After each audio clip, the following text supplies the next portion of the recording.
Okay, here's a simple lesson on evolution. The theory of evolution basically teaches that every living creature, like you and me, evolved from a single cell billions of years ago. So that means that every animal supposedly transformed into another kind of animal over time. Now, the big problem evolutionists have is that they're finding a huge gap in the fossil record.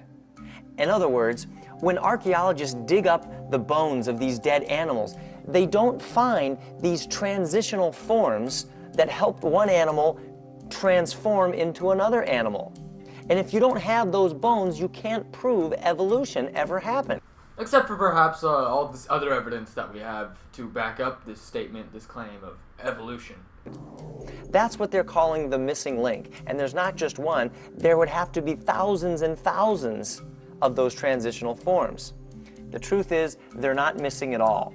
They never existed in the first place. Then why are we still finding them today? Now, maybe you're asking, what about the proof? I mean, what about those science teachers that showed us those drawings of apes all hunched over and then eventually straightening themselves up and becoming very man-like? Well, remember, those are just drawings. That's not proof. You debunked drawings, bro! Those are just drawings. That's not real proof. Get out of here with that crap, Kirk Cameron. Oh, God. You're already starting to make me laugh. And it's only the first... I can't see shit. But it seems like the first minute of this video.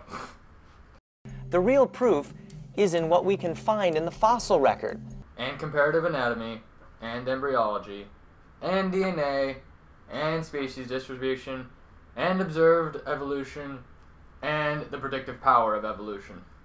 The bones that we dig up, and that's what's missing, the actual proof.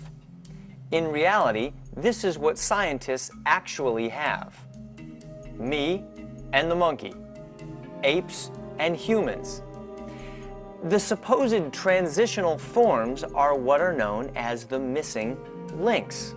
But the truth is, there is no missing link. There's nothing to link apes to human. Except for what we have to link apes to humans.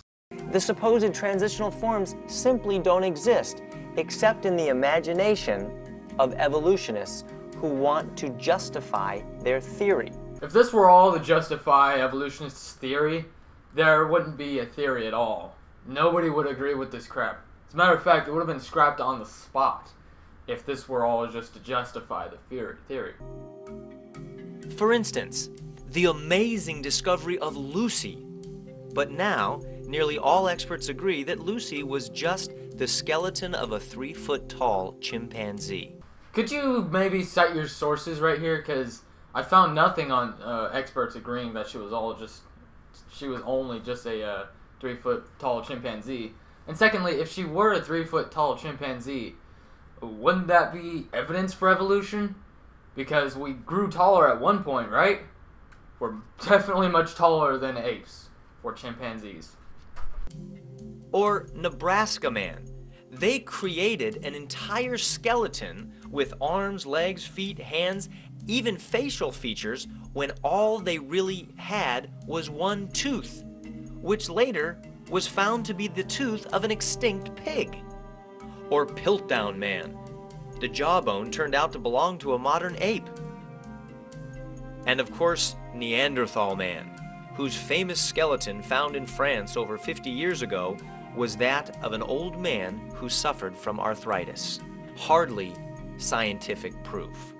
Alright, I can agree that the Piltdown Man and the Nebraska Man were false. I've actually found evidence, or not evidence, but I found articles about that.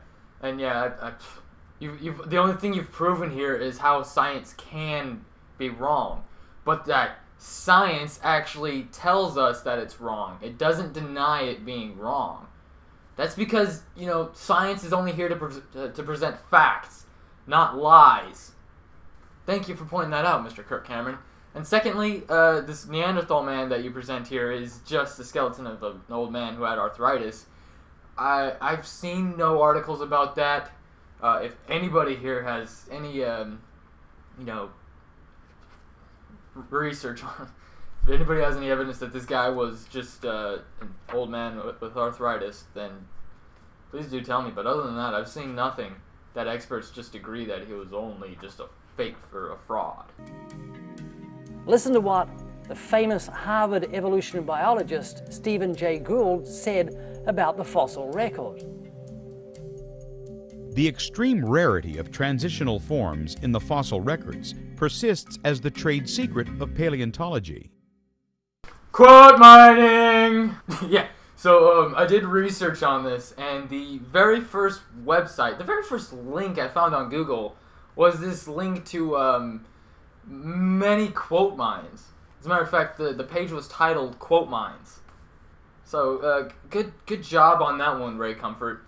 And by the way that you make it sound as if he's stating that there's like nothing, that it's still a secret to paleontology, these transitional forms.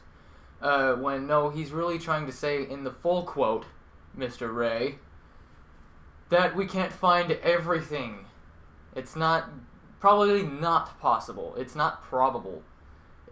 We may never find everything. We might find everything that links entirely from apes or any primate that goes up to Neanderthal to Homo sapiens as we know him today. We may not find it. That's all that Stephen Gould states. Have you ever been mystified as to why human beings and apes have so many similar features? After all, compare our hands to the hands of apes. They're very similar, and our feet are a lot the same. In fact, we can make many of the same facial expressions and other things that apes can do. To prove this point, we hired an orangutan for the day and had some fun. Check this out. Okay, so for the rest of this, he actually just shows himself making funny faces with an ape. And I don't know, I really think that Kirk Cameron made the funnier faces of the ape. And in all honesty, this part just basically states what, or shows what an orangutan can be trained to do. And as much as I laughed at it, it's still nowhere near evident to back up what he's trying to say.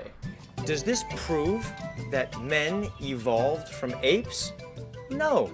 No, it proves that a monkey can obtain the same amount of intelligence that you can, Mr. Kirk. And quite frankly, this can be proof, but it would be a very, very unstable. It wouldn't be very sturdy as evidence toward evolution. But I'm pretty sure that some people have used it to justify, at times, some scientists.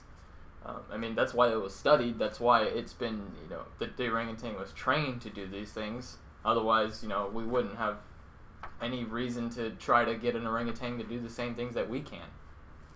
I mean, shit, the orangutan might have been the basis as to, our facial features. It had these facial features to begin with, and so we have these same facial features. We have these same facial functions. We have these same functions as the orangutan. So that's why we might have had them back then. So we kept the characteristics to this day. Not at all. Think of it like this. Think of the biplane and the 747 jumbo jet. They're both very similar. After all, they both have wings, they both have landing gear, cockpits. Does that mean that the jet evolved from the little biplane? Are you fucking kidding me here, dude? You're gonna present this again? Oh, alright, you know what? I'll give you the benefit of the doubt and say that you're actually kind of learning something here, Kirk. In a way, this can be evidence. No, it can't be evidence for evolution, but it can be a bit of an analogy. I wouldn't say this is exactly evolution. This is not evolution in any way, shape, or form. But the jumbo jet is evolved, I'll use that word, to support more passengers than the biplane. It's made to go faster than the biplane. So therefore it's adapted to hold more passengers, go faster, and be more sturdy. I do believe it's been made to be more sturdy. Pretty sure it would have been because I'm fucking rambling on. Not at all. It just means they have a common designer. The designer used a similar blueprint for each one. Same with us. God, He used the G word! the creator of the world and the universe, is our common designer. He simply used a similar blueprint when creating the hands and feet and facial expressions of men and apes. Not from what we've observed. Quite frankly, the one bit of beef I have with evolution deniers is the fact that they believe that we cannot change as a species. We cannot improve ourselves. We cannot adapt to anything at all. Quite frankly, that's all that evolution really is the fact that species can adapt to their environments and that species can evolve into other species. But the simple species adapting portion of it is what really gets me the most as to how they deny it. It's quite infuriating that people believe that humans cannot evolve to be better. We can't be any better than we are right now, which, as we stand right now, is pretty shitty. And lastly, I would like to give a warm shout out to all the sites that gave me all this information to use. Stated Clearly was one that enlightened me even further on evolution, evidence of it at least. And thanks a bunch. If you guys are having trouble with understanding what evolution really is, you can go check out his video. I'll leave it in the description below. And talkorigins.com. That's the one that gave me the quote mine to Stephen Jay Gould's quote. Thanks a bunch. I'm opinionated. Get over it.